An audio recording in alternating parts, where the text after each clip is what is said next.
Bonjour à toutes et bonjour à tous, bienvenue dans cette nouvelle vidéo, les fautes commentées de la presse.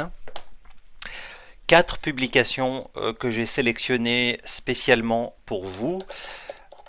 Dans chacune des publications se trouve une faute, orthographe ou syntaxe. Je vous invite, sans plus attendre, à prendre connaissance de la première publication.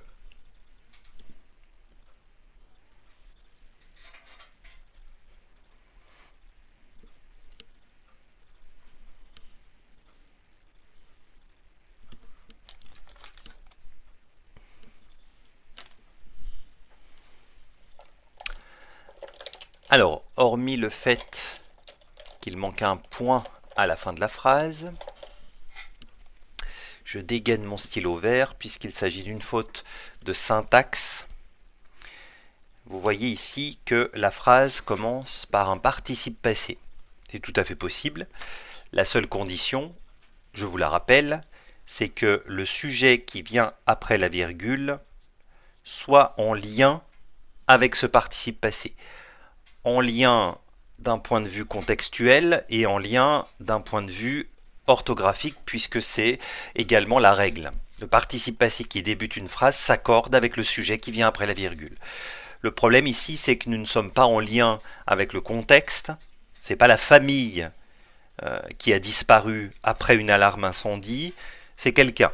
Une personne, alors je n'ai plus l'article en tête, mais il ne s'agit pas de la famille. Donc là, on est face à une rupture de syntaxe, on appelle ça une anacolute.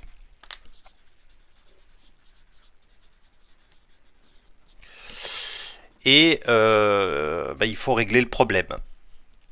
Il faut régler le problème soit en modifiant le début de la phrase, de manière à ce qu'on puisse garder en fait la proposition principale, soit modifier la deuxième partie de la phrase. Voilà. Donc là, il faut faire quelque chose. Soit vous mettez disparu après une alarme incendie, la jeune femme dont la famille craint le pire était connue de tout le village, par exemple. D'accord ? Si vous voulez laisser le début de la phrase de cette manière-là. Sinon, voilà, il faut en tout cas reformuler cette phrase de manière à annuler cette rupture de syntaxe qui porte un nom. Je vous propose la deuxième publication.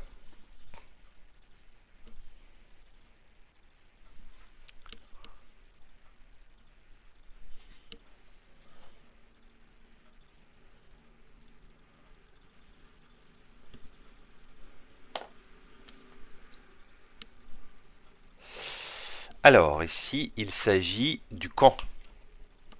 Le quand ne peut pas se terminer par un D parce qu'ici, il n'exprime pas la temporalité. Le quant à signifie en ce qui concerne. Et je vous rappelle que le quand s'écrit avec un T à côté du A, à côté du O et à côté du O au pluriel. Toujours quand on parle de en ce qui concerne.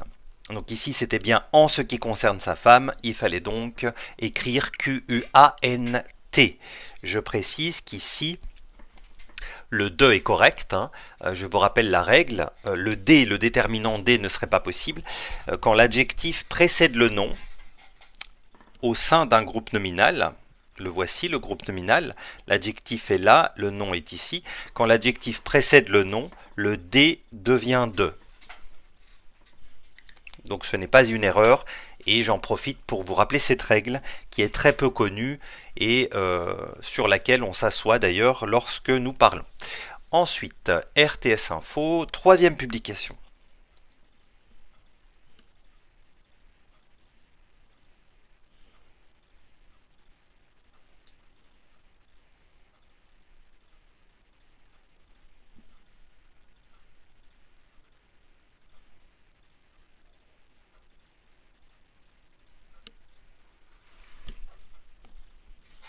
Alors ici le problème c'est majuscule versus minuscule. Voici la faute. Roman doit s'écrire avec la majuscule. J'en profite pour vous rappeler la règle. La majuscule se met pour le nom du pays et le nom du gentilé, comme ici roman, celui qui habite le pays. Et à contrario, la minuscule se met pour le nom de la langue et pour l'adjectif qualificatif. Et enfin, une très très courte publication. Elle ne contient que 5 mots et un de ces mots est mal écrit.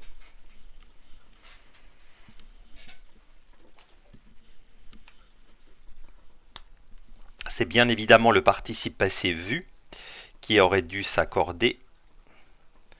C'est l'auxiliaire avoir. On applique la règle de base qui dit que le participe passé avec avoir s'accorde avec le COD antéposé. Soit vous passez par la question, vous avez vu qui, et vous tombez sur le les, soit vous êtes visuel et vous savez que le les devant un verbe, c'est-à-dire le les à gauche d'un verbe, est toujours complément d'objet direct.